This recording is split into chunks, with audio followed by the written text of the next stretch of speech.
out there. Today, we are going to be talking about boosting your business valuation. I'm Josh Notes. This is my partner, Phil Maffei, and we are Sustained CFO. We provide fractional CFO services, financial modeling, FP&A, and M&A advisory services to small to medium-sized businesses. And today and this month is a month of growth. We're going to be focusing in on the CFO's guide to sale-ready posture. And so what does that mean? It means always being in position to at least entertain offers to buy your business, and ultimately building your business to sustain, and ultimately to be able to exit your business should that day come. So hello, everyone. Bala, I see you out there. Anybody else want to say hello in the chat? If you're having any sound issues or any other issues, let us know. Our admin will try to take care of that. But we're going to jump right in. We got a action-packed 30 minutes, and we will also stop at the top of the half hour and go for some questions and answers. But before I do that, quick background on myself. Josh Notes, serial entrepreneur. Been in the starting your own business space for about 20 plus years. The focus in real estate, energy, and now moving into the health tech space. Go ahead, Phil. Tell us a little bit about yourself. What's going on, everyone? Phil Maffei, other managing partner, Sustained CFO. So my background is more in the corporate finance realm with multinational, multi-billion-dollar corporations, working on everything from treasury management all the way through mergers and acquisitions. And happy to be with you all today and talk a little bit about how to get yourself into a position to, really get the maximum out of your business's valuation. All right, jumping right in. So key points today, we're going to be talking about the different stages of growth and value and how investors look at that. So we'll be talking about raising capital. We've already touched on exiting your business. Sometimes that might mean continuing your legacy, passing on the business to an internal team member or children if they're in the space, negotiating with a partner for a buyout, maybe even buying another business. We're going to be getting into the basics of financial value. We're talking cash flow, industry multiples, intellectual property, the key people on your team, creating a pipeline that you can predict and count on, and then all the way into gaining the trust of both investors and potential partners for a track record that can be used to integrate. So what does this mean for you is we're going to hopefully cover some of the most common mistakes in this space. We're going to give you the perspective of the investor. Phil's going to bring that to the table. And hopefully at the end of this, along with the handout, you're going to have a vision of how you can boost your valuation. We'll give you a checklist and some tools to get started, and we'll answer any questions. So jumping right in. All right. So Phil, when we're talking about a business that's looking to increase its value and it's gone the organic path, but it thinks it might need some outside influence, I guess, how do you view this from an investor perspective? And what should the business owner on the other side of this line be thinking about or starting to work on? I think that's I think where everyone should start, Josh. And, any good investor is going to be focused first and foremost on cash flow. And you're going to notice that being a key theme of what we're going to continue to go back to during this conversation. When it comes to, on the other side of the table, looking for investors, I always encourage folks to look for, strategic individuals who are familiar with their space, understand what you're doing, and can bring things to the table for you aside from just money, right? So that's, resources to other investors. Looking for, big lead investors is always good. And, it's easier to go back to the well than it is to find a whole bunch of different folks. That's, I think, at a high level where we start is, making sure you've got a good picture of what cash flow looks like so that you can convey that to someone who's going to give you money, right? Their ultimate objective is to get money back in return and some rate of return on that cash, given the risk profile, the risk that they're taking. So that's what we're going to kind of dive into a little bit today. All right. And, we'll save the best one for last here, negotiating with a partner. So Phil and I have not only done this separately, but we've done it together with each other. It's how we got into business. So we'll touch on that a little bit later. We will save the best for last. But all right, let's talk about mistakes. I think fear is a big emotion that comes into play in this space, and a lot of times it has to do with stories you've heard, just the general sense of unknown. And also, there's a ton of skeletons on the side of the highway of people that haven't really approached this the right way and end up getting run over by the truck or something worse. So when we look at these most common big mistakes, Phil, which one jumps out to you as the one that, like, hold on, everybody stop and pay attention to this before you even get started?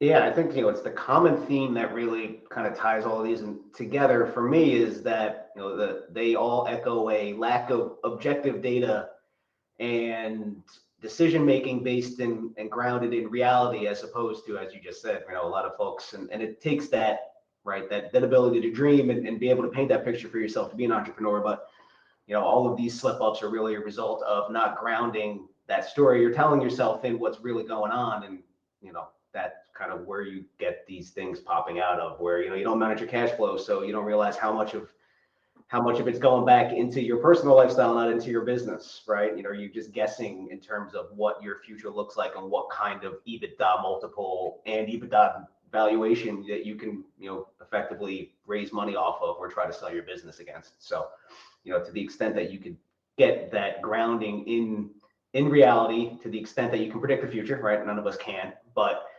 what we preach is to be able to speak to the assumptions you're using and why you're using them. And then the ability to do that will ultimately convey, an understanding that gives investors trust and confidence in your ability to manage capital, which is ultimately, what I think these represent, an ability not to do that very well.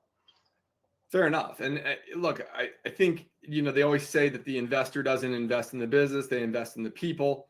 But then there's this other piece of it, which you tied into, which is you've got you've grown up, you've created your own, money lifestyle, money mindset, and then you strap that onto this business. And sometimes it's tough to kind of know where the line is. I actually did a post about it earlier today, trying to kind of help people understand that, if you don't have an outside perspective and you're making every decision yourself, sometimes you can justify something as being needed for the business when really that justification is coming from a personal set of needs or wants.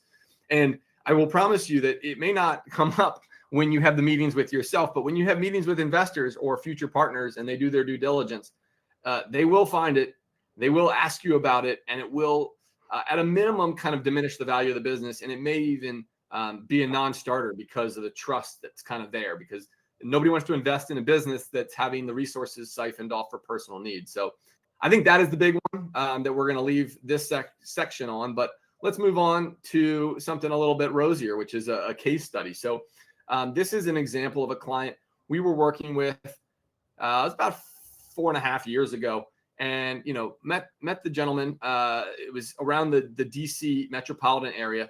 He had a consulting business, and he provided political consulting. As you can imagine, in the DC area, there's a lot of that going around. So he had built up his client base up to, getting on this nice run rate, kind of living his lifestyle around it, $160,000 a year. And he goes, I feel like I'm stuck. I'm kind of, I don't know where else to go. I can bring on more clients, but I don't have much more time. I don't know if I want to build up the system. So anyways, kind of cutting to it, we got his business so that it was digestible for investors. We got his personal expenditures out of the business. We got his overhead as low as it was, because it was a pretty simple to understand business. And what ended up happening in those 6 months, while it took us to do that, he started kind of thinking a little bit bigger about himself and his business, and attracted some outside folks who were interested in basically acquiring him as a partner in their firm. And he was like, what do you think I do? Do I just kind of ask for 200,000, 250? And I'm like, no. We need to think of this as selling your business and the cash flow that you've created to them and how long these clients last, and think of that as a multiple. And, we're cutting right to it. It's right there on the page. He ended up walking away and into this business. Not only did he get the $250,000 salary, but he got $1 million of payout that was paid out over a couple of years, but it was real. And that all came from this mindset shift. So that's just an idea of what is possible and how this happens. And we'll look at it. The more zeros, the more it applies, but it can start pretty small. So hopefully everybody out there sees a number that is relevant to them. All right. Just got past President's Day. Who doesn't like Honest Abe? at least they say that he said this. If I only had an hour to chop down a tree, I'd spend the first 45 minutes sharpening the axe. All right, so Phil, we don't need to go deep into the quote, but if we think of like maybe the first quarter or 90 days, let's say, of a client engagement, what do we do with, the first, 75% of that time to help them get ready to chop this tree down? Excuse my cheesy metaphors. It might have been mine, so in all fairness, but that this quote echoes the concept, and you say this a lot, Josh, where you oftentimes get one opportunity to make a first impression to a potential investor, right? So the first thing we are going to do is not start knocking on doors, but we're going to start making sure that we've got a really good story that's tied together with a solid financial narrative that we can then go and knock on doors with, right? So this alludes to our process of uncovering the drivers of what an investor wants to hear from you about your projections and your game plan that will give them confidence and convince them to take their capital, right, their investors' capital, and invest it into your business. Okay.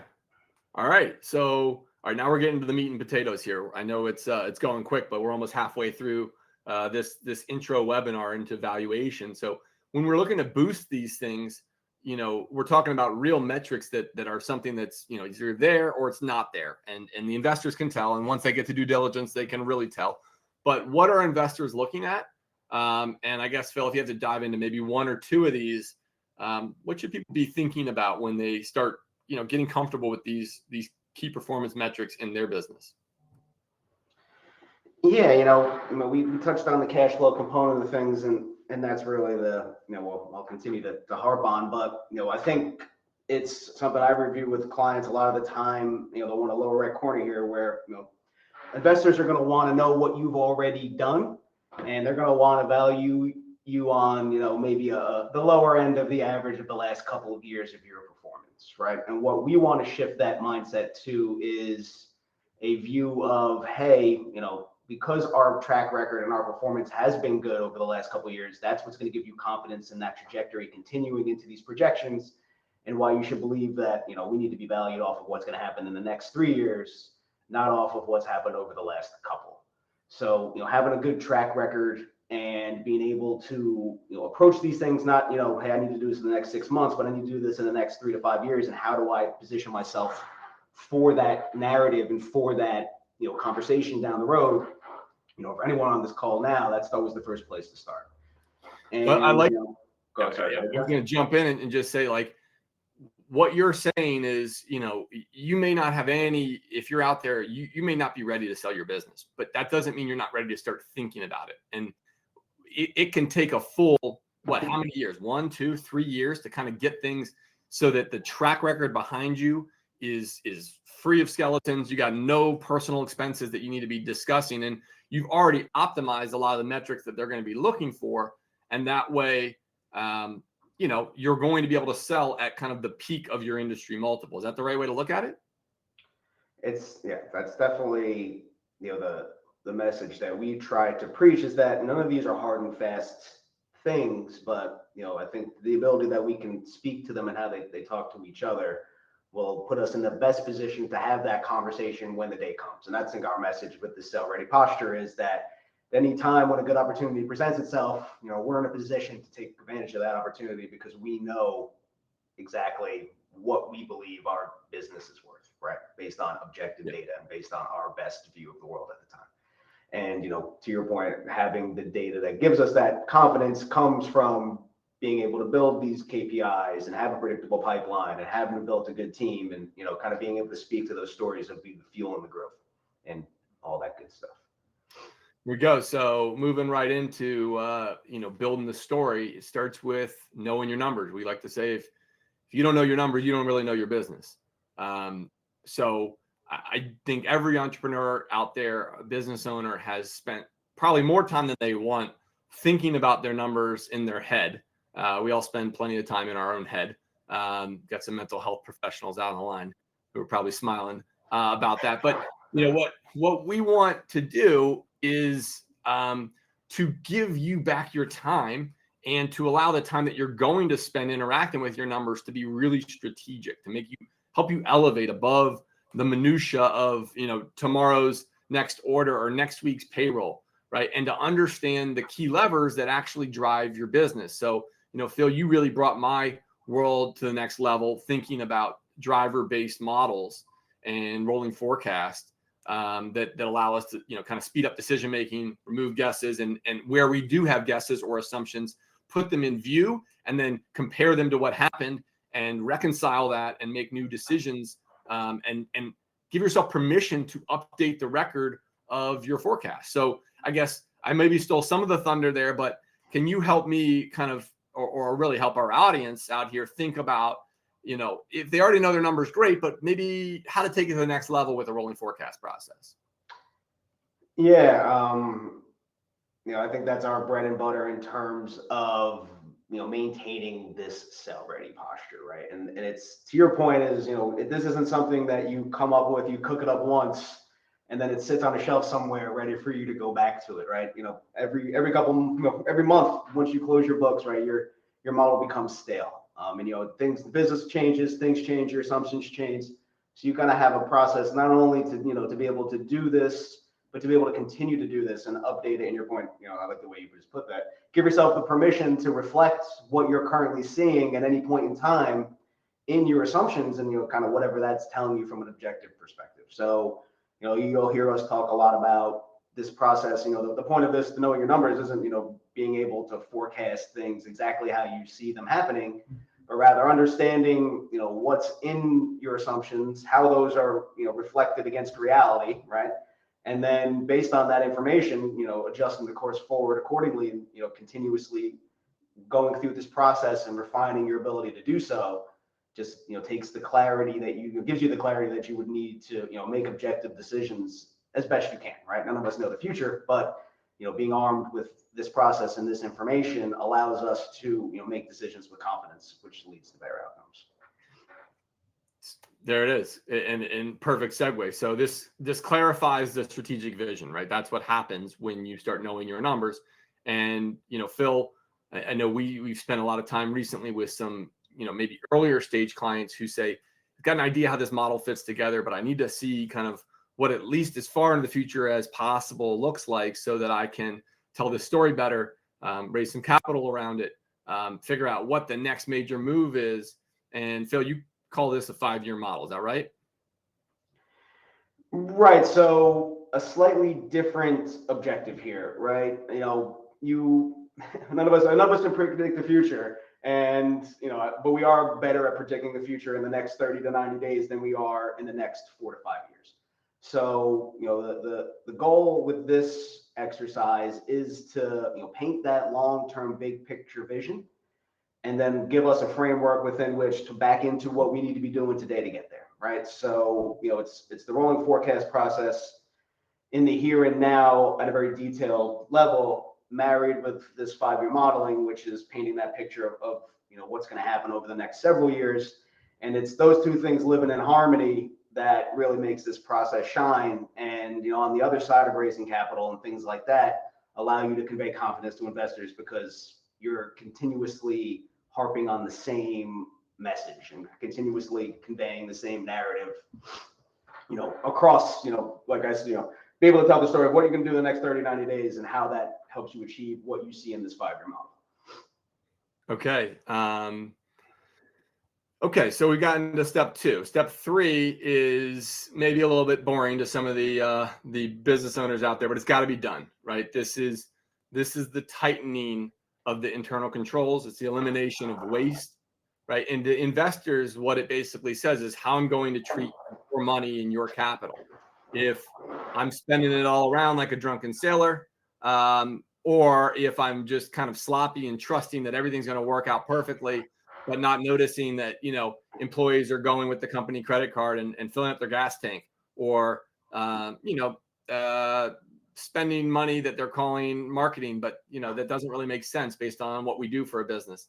Those are the type of things, they might be little in dollars and cents, but they scare investors away. They say, you know what? Hey, if you don't care enough to protect your own money, I don't know why you would care enough to protect mine.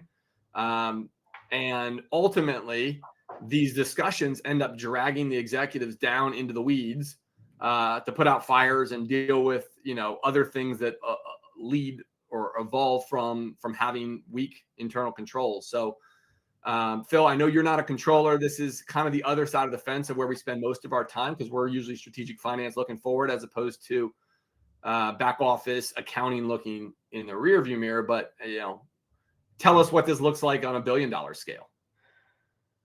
Yeah, I mean, if you've got SEC requirements, if you've got a report before earnings calls to Wall Street, right? You better make sure that you've got really good internal controls.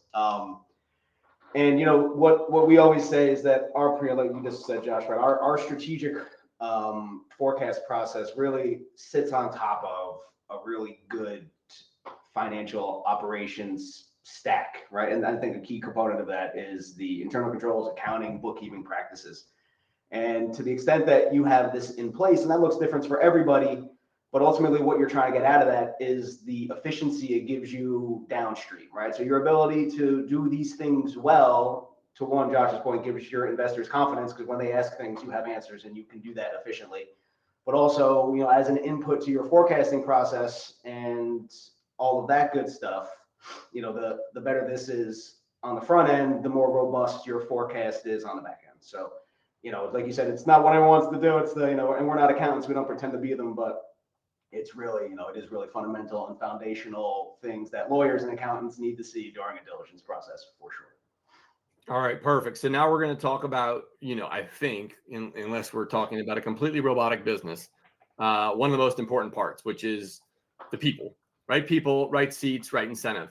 So this takes a little bit of time usually to work out, whether it be because the business started early without enough resources and people were kind of jumping in wherever they needed to be, even if it wasn't their strongest position in the organization, or whether it's, that the business, had this kind of really tight controls mindset and needs to open up for growth with better incentivizing the actions that they're looking for. But ultimately, attracting and retaining top talent is going to be one of the most investable things you can do, because it's what besides the processes and the customer list, it's what the investors are going to be buying.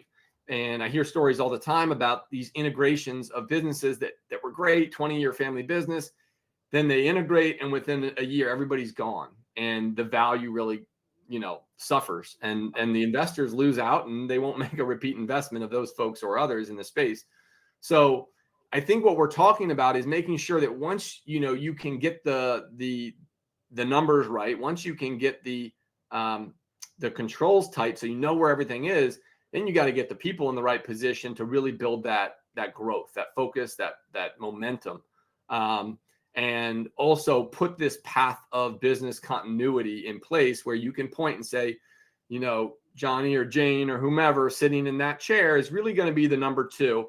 I don't want to maybe alert them to this until we get a little further down the due diligence process. But, I've given them enough hints. They know that this is kind of where our vision was headed, and they'll be a great resource if properly incentivized in the next iteration of the business. I'm going to keep us moving, Phil, to optimizing customer acquisition. So this is one of your specialties, helping clients to create predictable pipelines. I guess other than the bullets we got up here, like, how do we do this? Like in a minute, how do you give this as a, how should you be thinking about your acquisition process and optimizing it? Yeah, I tie this back to, understanding what story it is that you're trying to tell, right? We keep going back to this theme of time of telling ourselves stories and trying to predict the future. But when it comes to, where we sit in our lens on customer acquisition and what we want to assume, we want to harp on, it's fine. It's working in conjunction with other areas of the business, but, good practices from a CRM basis, right? Understanding things like your pipeline, right? Getting a sense of what the potential is out there, given the, size of your market and how you operate your business, right? So again, it always goes back to grounding your assumptions in reality so that you can, take an objective approach to, the cash flow assumptions that you're going to be making off of this, which feed back into what we we're just talking about, how many people you can hire. And, it's kind of this virtuous cycle where the better you are at being able to, dial in what you need to be doing to keep an eye on what your projected sales look like, the better job you can do of managing cash flow, which can then help you do a better job of timing your hiring. And it's all a feedback loop. So there you go. Right. If you can, time your investments and know what you're going to get when you put the inputs in, you can start to decide, where the critical resources are and where they need to go next. And of course, you can kind of point up and to the right and have some justification by looking back and to the left. All right, so there it is. 5 steps to consistent growth. 1, 2, 3, 4, 5. We covered all of them. And now, as you kind of look at this and you say, well, what does it all boil down to? Well, it kind of all boils down to cash flow. Unless we're talking about, just a pure intellectual property play, these are the major things that you've got to dial in. We just covered them, but this will all come across in the handout that I'm going to send across in about 2 minutes, leading to more cash flow. And when we were talking about that consulting business that exited, for about 8x of what they were doing in revenue, and they're, how did that work? What did they do? Well, it was really these steps, and in this case, it was a good example and a simple one because it was just one person with maybe a virtual assistant. But what they understood is that they were able to tee up how to get existing campaigns, right in time, and they kind of timed their exit. So by knowing, in this case, it was kind of like not necessarily new clients, but building the clients that they already had to higher revenue, and then being able to say, when the investors really needed them and they were far enough down due diligence that it was time to really finalize the price, they're like, hey, look, why should I get off this train that's been working great for me? I'm riding the gravy train. Why should I get on yours when this is working, unless you guys come and meet me where I'm at? And, that was a great example. It doesn't always work that way, but I guess, Phil, as we wrap up kind of the non-Q&A portion of this, any last thoughts on, case studies you've seen and how this all comes together?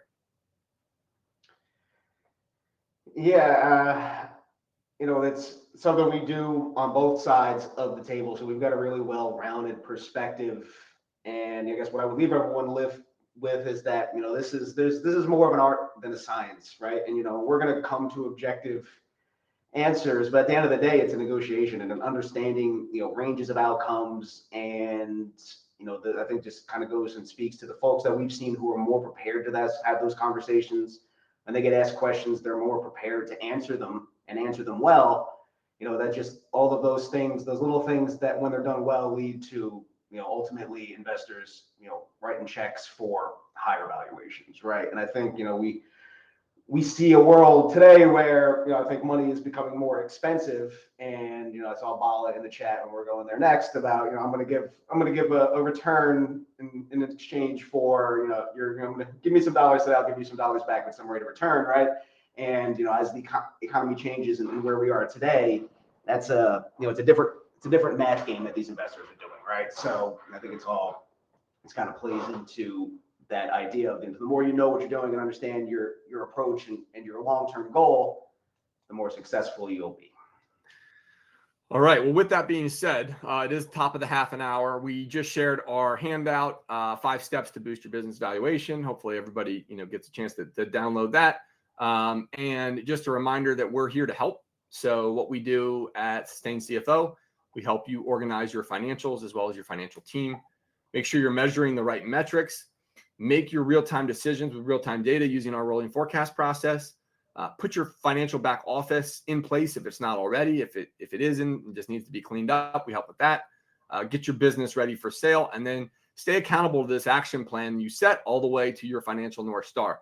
So that is a little bit more about us at Sustain CFO. If you want to get in touch, you can go to our website, sustaincfo.com, or email us at sales@sustaincfo.com. And on our website, you'll see a couple kind of bright yellow orange buttons that say, let's talk, 30 minutes.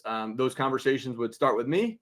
30 minutes are free, and we would jump right into whatever you want to share about your business and where it's at. We'll give you really our third-party perspective on where things stand and how it may or may not fit into what our services provide. But if it does, or if you pick somebody else, that's fine too.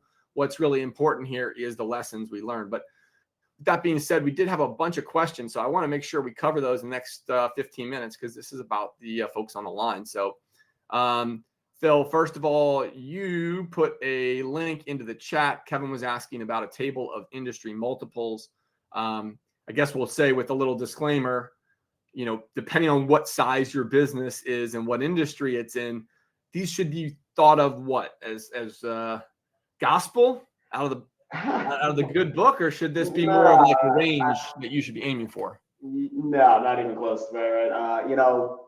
I think this ties into I think the last point I was just trying to raise, and that none of this is a hard and fast rule in terms of where your business sits, but the things that you want to be thinking about are what your customer concentration looks like, right? Your ability to make monthly recurring revenue. Kevin's looking at this document saying it seems a little light.